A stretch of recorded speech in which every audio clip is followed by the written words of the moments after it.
Well, greetings, all you Gatsby readers out there. I'm here coming from my studio at home to talk to you about chapter 6. So I hope you had fun reading that. In this chapter, we learn a lot about the real Gatsby. We learned about the fake Gatsby. Remember when he went to town? Nick and Gatsby went to town in the yellow Rolls Royce, and Gatsby filled Nick full of all these lies about himself to make himself sound really good. And now we find out about the real Gatsby. We find out that his name really isn't Jay Gatsby. It was James Gatz. Okay, James Gatz. And he changed it to Jay Gatsby.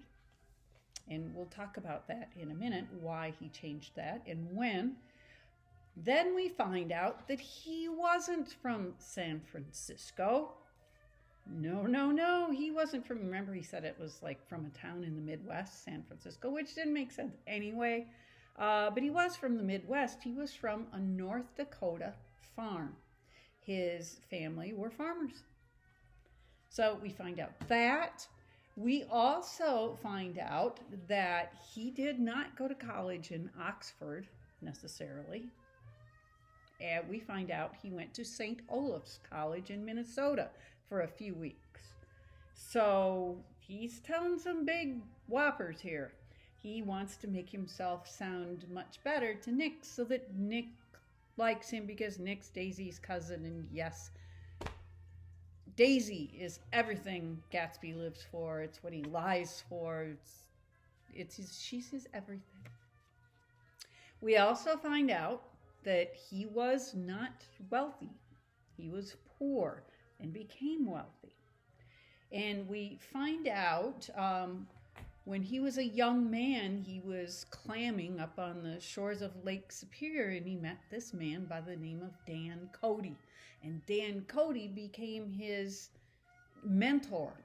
And Dan Cody had made lots of money in copper mining and other kinds of things that were booming at the time. But Dan Cody had a problem.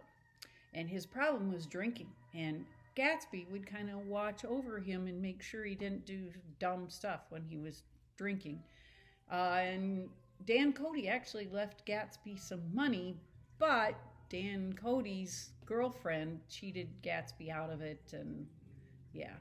But then Gatsby met Wolfsheim and made money other different ways, and we'll find a little bit more about that. Gatsby, we're led to believe, is a bootlegger. Daisy defends him, saying that, he owns drugstores. But probably the stuff that they sell at drugstores under the counter is the bootlegging, the bootlegging whiskey. Okay. So now we know who Gatsby really is, and he's not from good stock, so to speak, according to what the old rich would think. And remember, we talked about the difference between the old rich and the new rich, how the old rich are so used to having money and they consider themselves more cultured and more refined. And so they look down on the new rich because they think they're crass and crude and they just don't care for them. So, helps if I put it the right side up, yeah. I have contrasted the old rich and the new rich, and there's a day I have here where the Tom Buchanan, and the Sloans, Mr. and Mrs. Sloan, come to visit. Well, they don't really visit him. They're going on horseback around the body of water between East Egg and West Egg. And Gatsby, they're on the shoreline behind Gatsby's house, and Gatsby invites them in, and they visit, and they say, we can't stop, but you can come and be with us. But while Gatsby's going to get ready, they take off and leave. And Mrs. Sloan isn't real happy about it, but it just goes to show again the hooty-tooty, superciliousness of the the old rich, because they don't think the new rich are good enough for them. So they're not going to wait for Gatsby. And the new rich I have here are flashy and raucous. They don't care what others think. whereas the old rich have to put on heirs. And we find this out even more so when Tom and Daisy go to Gatsby's party. Keep in mind now, Gatsby and Daisy are having an affair, and Gatsby wants her to come to one of his parties because he wants to show everything off and show her what she's seen his house, but he wants to show all these people off and show what an entertainer he is, I guess. And so Daisy and Tom come. And keep in mind, he's been having all these parties so that one day Daisy will wander in. And here she is, she and Tom. And this is an interesting party. And that difference between the old rich and the new rich really comes out here, because this is mainly new rich people here. And they're all getting drunk and dancing and flashy and gaudy and raucous and crude, and they don't care what anybody thinks. And keep in mind Daisy, I keep telling you to keep in mind, so keep all this in mind, okay? Daisy is of old rich. She's from she's a southern belle, and old money, and she's got this attitude too. And so when she goes there to this party and sees these unrefined people acting like this, she kind of pretends to have fun, but Gatsby could tell, and even Tom can tell, that she's not having fun. Now, you should realize, too, at this point, Tom doesn't know that Gatsby and Daisy are having an affair. He may have some suspicions, but he really doesn't know.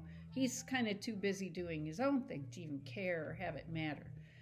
But there's a point in time at the party where Daisy says to Tom, she says, well, here, Tom, you just go have some fun. And she gives him an address book and a little gold pencil and says, here you go, Tom.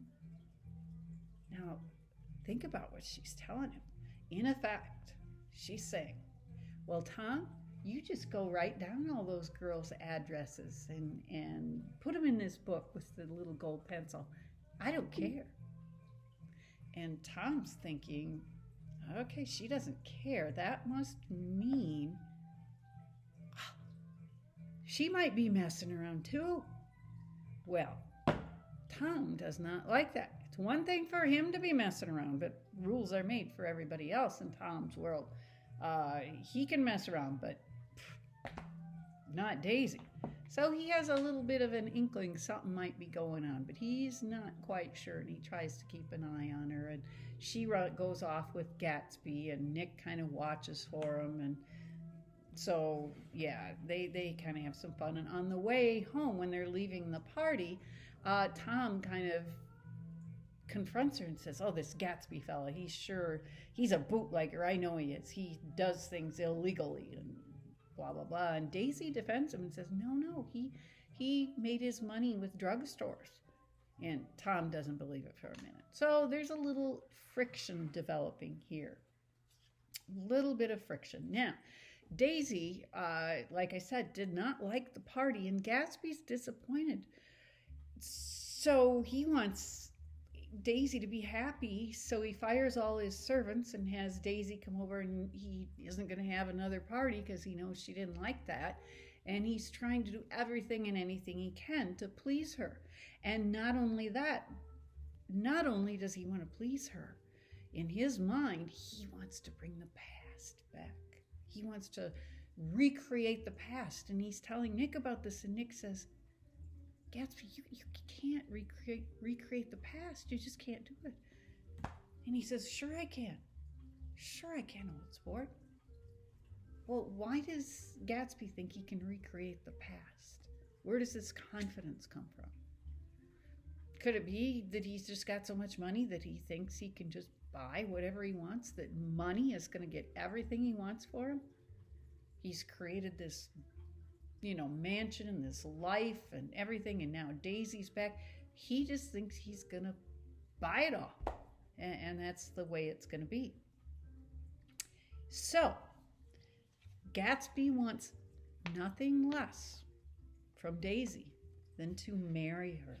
Okay? Gatsby wants her to leave Tom and marry him. Now the question is, will she there are a few problems, or obstacles, I should say.